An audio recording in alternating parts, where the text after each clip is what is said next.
प्रश्नावली 6.2 का प्रश्न नंबर 9 देखो। सिद्ध कीजिए कि संवृत अंतराल 0,π/2 में y बराबर 4 sin थीटा बट्टा 2 plus cos theta minus theta theta का एक वर्धमान फलन है। अब देखो यहाँ पर हमें जो फलन दे रखा है ये फलन थीटा के पदों में लिखा हुआ है। अब हमें ये सिद्ध करना है कि ये जो फलन दे रखा है ये फलन संवृत अंतराल 0,π/2 में एक वर्धमान फलन है, ये हमें सिद्ध करना है। अब देखो ये थीटा के पदों में है तो अवकलन भी इसका थीटा के सापेक्ष ही होगा। तो हम लिखेंगे थीटा के सापेक्ष अवकलन करने पर, तो थीटा के सापेक्ष अवकलन करो तो आ जाएगा एफ डेस थीटा बराबर, यहाँ पर देखो अवकलन में भाग का नियम लगाओ तो 2 प्लस कोस थीटा, मतलब हर ऐसा कैसा अवकलन हो जाएगा अंश का अवकलन हो गया 4 कोस थीटा, उसके बाद माइनस का चिन्ह। अब 4 साइन थीटा को ऐसा कैसा रखूं, अवकलन कर दो हर का अवकलन आ जाएगा माइनस का साइन थीटा बट्टा हर का वर्ग, मतलब 2 प्लस कोस थीटा का होल स्क्वायर, फिर माइनस का चिन्ह को थीटा का थीटा के सापेक्ष अवकलन हो जाएगा 1। अब इसमें ये जो अंश है इसको हल कर लो तो एफ डेस थीटा बराबर यहाँ पर देखो आ जाएगा 8 कोस थीटा प्लस 4 कोस स्क्वायर थीटा माइनस यहाँ पर हो गया प्लस, और ये बन गया 4 साइन स्क्वायर थीटा बट्टा 2 प्लस कोस थीटा का होल स्क्वायर माइनस 1। अब देखो यहाँ पर 4 कोस स्क्वायर थीटा और 4 साइन स्क्वायर थीटा, इनमें से 4 को कॉमन लेंगे तो ये बन जाएगा cos square theta plus sine square theta, और cos square theta plus sine square theta का मान होता है 1, तो 4 से गुणा हो जाएगा 1, तो बराबर कितना आ जाएगा 4। साथ में यहाँ पर हम लघुत्तम ले लेते हैं तो लघुत्तम आ जाएगा 2 प्लस कोस थीटा का होल स्क्वायर, तो अंश में क्या बनेगा देखो 8 कोस थीटा, और इन दोनों को हल करने पर हमें मिलेगा प्लस का 4, फिर यहाँ पर आ जाएगा माइनस 2 प्लस कोस थीटा का होल स्क्वायर, ये हमें मिल गया एफ डेस थीटा। फिर से इसके जो अंश में लिखा हुआ है इसको हल करो फिर से, तो एफ डेस थीटा बराबर 8 cos theta plus 4 minus whole square open करो तो बन जाएगा 4 plus cos square theta plus 4 cos theta बट्टा 2 प्लस कोस थीटा का होल स्क्वायर। अब देखो 4 प्लस का है, यहाँ पर बनेगा 4 माइनस का, तो ये दोनों हो जाएंगे कैंसिल। यहाँ पर देखो ये बनेगा माइनस का 4 कोस थीटा, ये है प्लस का 8 कोस थीटा, तो बचेगा प्लस का 4 कोस थीटा, तो एफ डेस थीटा बराबर 4 कोस थीटा और माइनस कोस स्क्वायर थीटा बट्टा 2 प्लस कोस थीटा का होल स्क्वायर।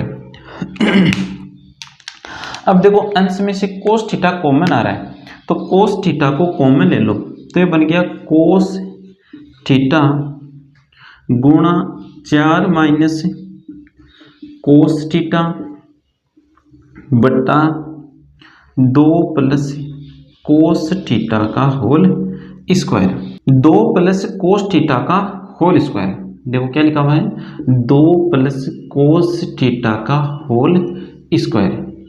देखो कोस थीटा यहाँ पर हमें दे रखा है, थीटा जो मान ग्रहण करेगा वो संवृत अंतराल 0,π/2, इस संवृत अंतराल से थीटा मान ग्रहण करेगा। तो थीटा के मान जब हम यहाँ पर रखेंगे तो हमें वास्तविक संख्या मिलेगी। वास्तविक संख्या को वास्तविक संख्या में जोड़ते हैं तो भी क्या मिलती है, हमें एक वास्तविक संख्या। मतलब 2 प्लस कोस थीटा एक वास्तविक संख्या है और वास्तविक संख्या का क्या किया गया है, वर्ग किया गया है। अब देखो x कोई भी वास्तविक संख्या हो, यदि हम इसका वर्ग कर दें तो ये या तो 0 के बराबर होगी या 0 से बड़ी होगी। तो यहाँ पर भी तो ऐसा ही किया गया है, वास्तविक संख्या का वर्ग किया गया है। इसका मतलब ये हुआ कि या तो ये 0 के बराबर होगी या 0 से बड़ी होगी। अब ये बात चेक कर लो कि क्या ये 0 के बराबर हो सकती है। तो देखो 0 के बराबर कब होगी, 0 के बराबर तब होगी जब कोस थीटा का मान कितना आ जाए, -2 आ जाए। तो कोस थीटा का मान यदि -2 के बराबर आ जाए तब तो ये 0 के बराबर हो जाएगी, अन्यथा 0 के बराबर नहीं होगी। अब देखो कोस थीटा का मान तो -2 होता ही नहीं है, तो -2 मान नहीं होता है कोस थीटा का, इसका मतलब इसका मान 0 के बराबर नहीं होगा। तो 2 प्लस कोस थीटा का होल स्क्वायर ये 0 से बड़ा है, मतलब ये धनात्मक है। ये क्या है, धनात्मक है। अब देखो 4 माइनस कोस थीटा का मान देखो किस प्रकार का है, 4 माइनस कोस थीटा। देखो कोस थीटा का जो मान होता है इसका मान -1 के बराबर, -1 से बड़ा, +1 के बराबर और +1 से छोटा। अब ये बनाना है आपको यहाँ पर, तो ये बनाने के लिए आप पहले कोस थीटा को गुणा करोगे माइनस से। तो माइनस से गुणा करने पर देखो क्या आएगा, माइनस से जब एस समीका को गुणा करते हैं तो एस समीका के चिन्ह बदल जाते हैं।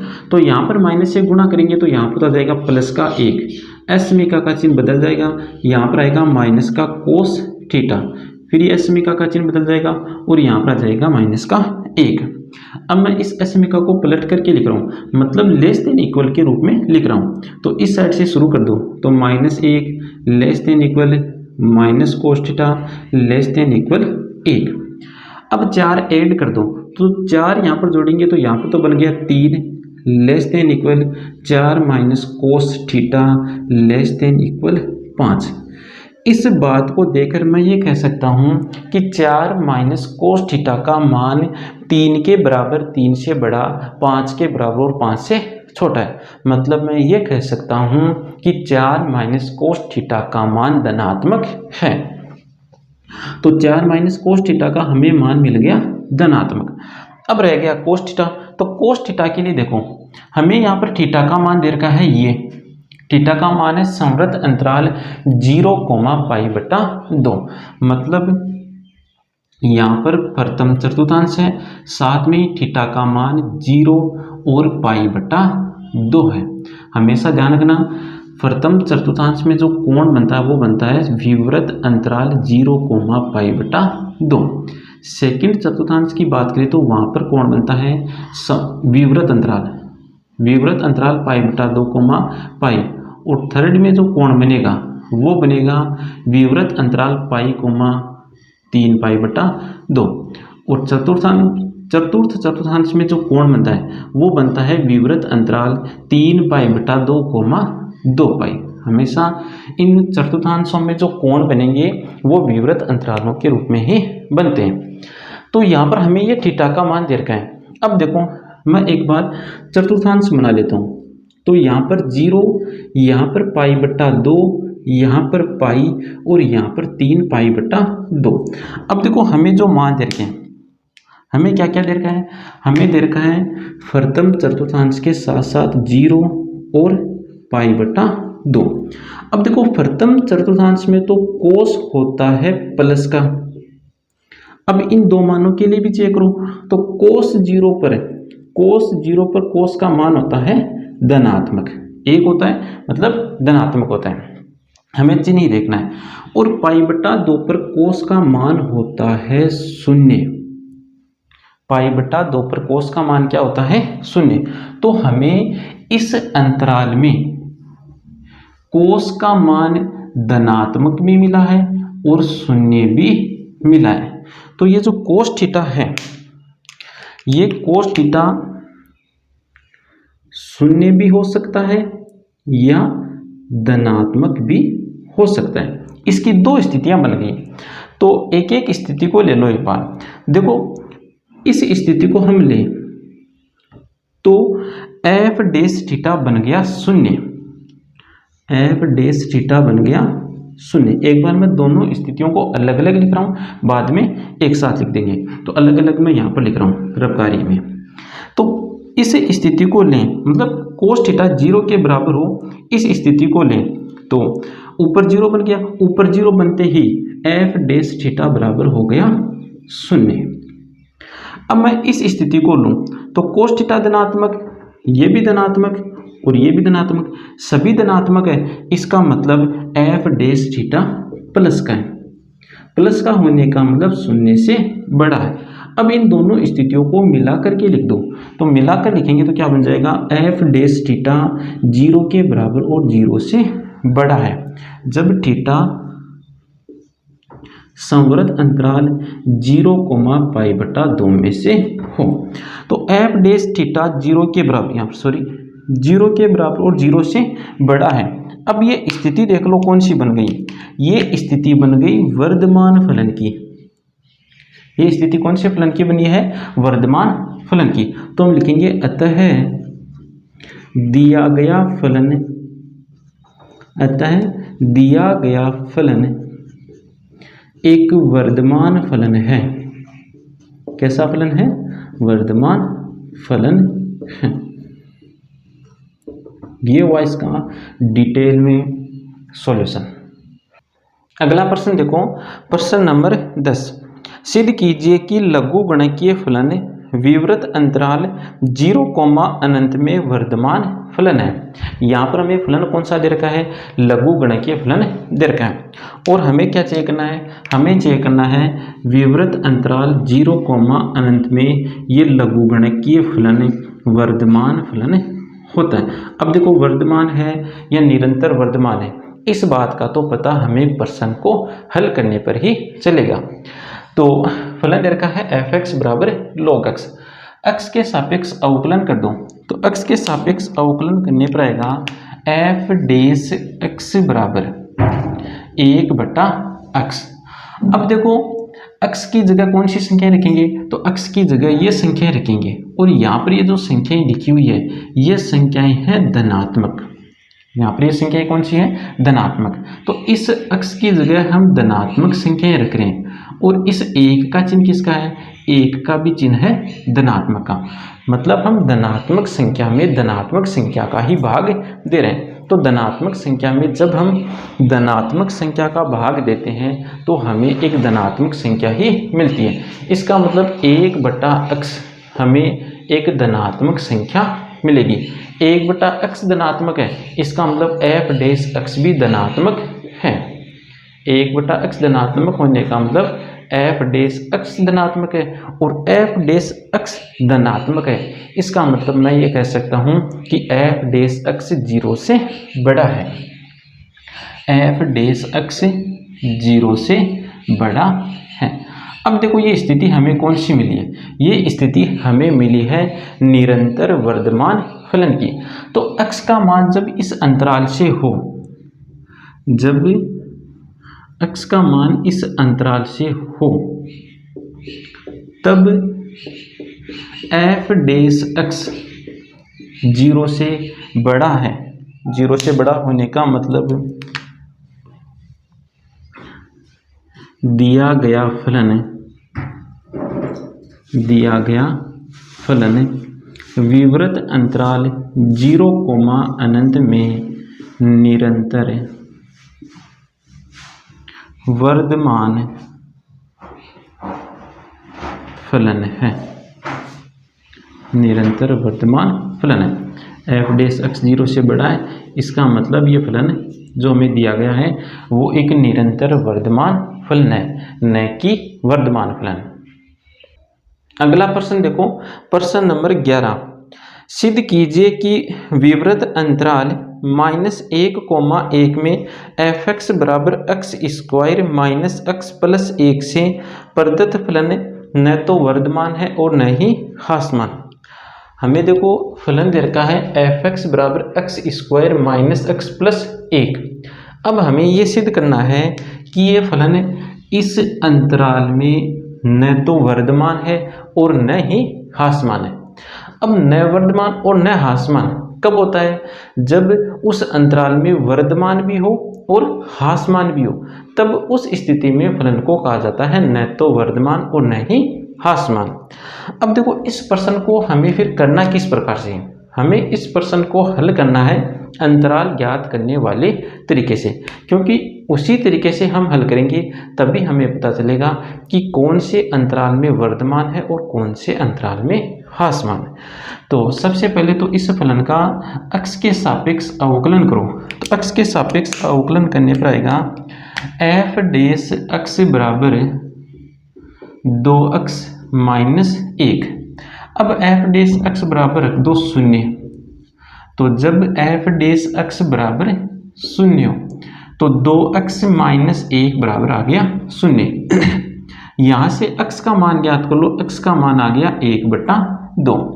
अब बनाओ x के मानों की संख्या रेखा। तो x के मान ये रहे, तो x के मानों की संख्या रेखा बनाओ। x के मान है -1 से 1 तक की वास्तविक संख्याएं। तो -1 यहाँ पर आ गया और +1 यहाँ पर आ गया। दोनों को यहाँ पर देखो शामिल नहीं कर रखा है, नहीं कर रखा है तो यहाँ पर हम बनाएंगे वृत्त। अब हमें जो x का मान मिला है, इस x के मान को भी यहाँ पर लिखना हमें होगा। अब यहाँ से अंतराल बना लो। तो एक अंतराल तो बन गया -1,1/2 और एक अंतराल बन गया 1/2,1। तो एक अंतराल बन गया -1,1/2। हमें पहले विवृत अंतराल ही बनाने, और दूसरा अंतराल बन गया 1/2,1। अब इन दोनों अंतरालों में हम एफ डेस एक्स का चिन्ह देखते हैं। तो इस अंतराल की कोई भी संख्या उठा लो। जैसे इस अंतराल की संख्या हमने ले ली 0.4। 0.4 को यहाँ पर रखो। तो यहाँ पर रखने से देखो क्या आएगा, यहाँ पर रखने पर आएगा 0.8 - 1 और इसको हल करने पर हमें मिलेगा -0.2। हमें चिन्ह देखना केवल, चिन्ह हमें मिल गया ऋणात्मक। तो इस अंतराल की संख्या जब हमने यहाँ पर रखी तो हमें एफ डेस एक्स का चिन्ह मिल गया ऋणात्मक, मतलब 0 से छोटा है। तो एक्स का मान जब इस अंतराल से हो तब एफ डेस एक्स 0 से छोटा है। इस अंतराल में देखो चिन्ह किस प्रकार का है। तो इस अंतराल की संख्या उठा लो 0.6 और रख दो यहाँ पर। यहाँ पर रखने पर हमें मिलेगा प्लस का चिन्ह। तो x का मान जब इस अंतराल से है तब f डेस x प्लस का है, मतलब 0 से बड़ा है। अब देखो हमें कहाँ से कहाँ तक की बात करनी है। हमें देखना है इस अंतराल में ये फलन न तो वर्धमान है और न ही ह्रासमान है। हमें इस अंतराल में देखना है। तो एक बार वापस आते हैं यहाँ पर। ये स्थिति देखो कौन से फलन की है। ये स्थिति है निरंतर ह्रासमान फलन की, और ये स्थिति है निरंतर वर्धमान फलन की। अब हमें बात करनी है -1,1। हमें तो इस अंतराल में देखना है कि यह फलन कैसा है। तो इस अंतराल में देखो दो स्थितियां बन रही है। यहाँ पर तो बन रही है निरंतर ह्रासमान की और यहाँ पर बन रही है निरंतर वर्धमान की। तो दोनों स्थितियां बनने के कारण ये फलन न तो वर्धमान है और न ही ह्रासमान है। अब देखो जब हम -1,1 अंतराल की बात करेंगे तो वहाँ पर देखो जब हम -1,1 अंतराल की बात करें तब 1/2 संख्या भी इस अंतराल में आती है। तो 1/2 संख्या को हम जब इन अंतरालों में शामिल करते हैं तब हमें एफ डेस का चिन्ह किस प्रकार का मिलता है। तो जैसे हमने यहाँ पर 1/2 को शामिल कर लिया तो 1/2 पर एफ डेस का चिन्ह भी देखो। तो 1/2 को यहाँ पर रखेंगे तो एफ डेस का चिन्ह हमें नहीं मिलेगा, मतलब एफ डेस एक्स हमें 0 के बराबर मिलेगा। तो एफ डेस एक्स जब हम 1/2 को शामिल कर लें तब एफ डेस एक्स 0 के बराबर भी होगा। 0 के बराबर हो गया तब यहाँ से ये निरंतर शब्द हट जाएगा, तब ये फलन कहलाता है वर्धमान फलन। तब भी देखो यहाँ पर कौन सा बन गया, वर्धमान फलन। यहाँ से यहाँ तक की स्थिति में निरंतर ह्रासमान भी आ रहा है और वर्धमान भी आ रहा है। दोनों स्थितियां बनने के कारण ये फलन न तो वर्धमान है और न ही ह्रासमान। तो हम लिखेंगे अतः दिया गया फलन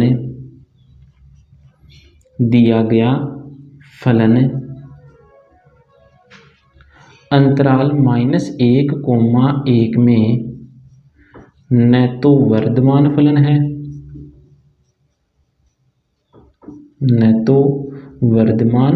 फलन है और न ही ह्रासमान फलन है।